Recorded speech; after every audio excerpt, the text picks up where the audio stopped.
Strange Adventure. The wagon train was formed in a circle. The cooking fires were lit, and the weary pioneers sat down to their evening meal.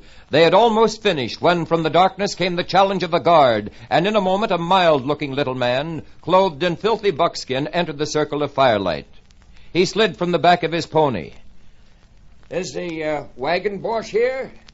The wagon boss came forward. I'm here. What do you want? The little man seemed ill at ease.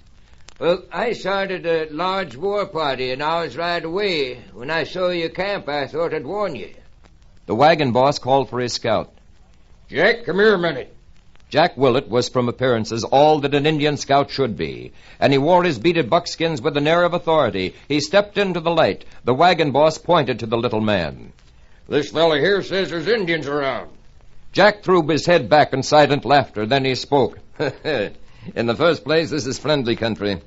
In the second place, I've been out ahead of the train all day and seen no fresh sign. There isn't an Indian in 20 miles.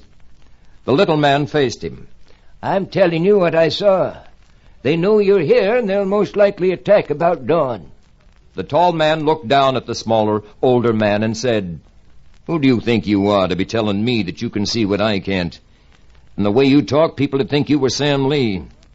The little man smiled but made no answer. He turned away and, mounting his horse, rode into the night. When he had gone, one of the men turned to Jack. Hey, who's this Sam Lee you was talking about, Jack?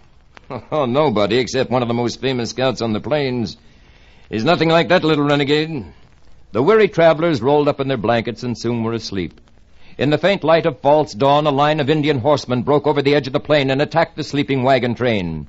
The men awoke and, grabbing their rifles, joined the battle. The pioneers fought hard, but it was obvious from the first that theirs was a losing battle. Unless help came, they would all be killed.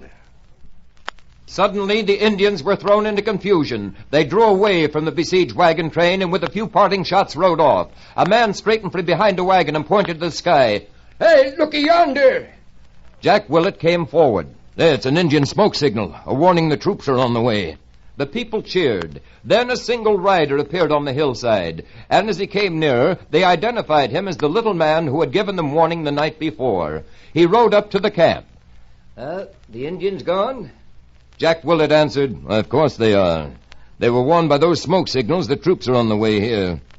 The little man smiled. There ain't no troops. I made that smoke.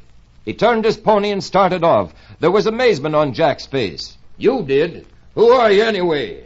The little man, still smiling, looked back over his shoulder as he rode away. I'm the man who trained Sam Lee. My name's Kit Carson.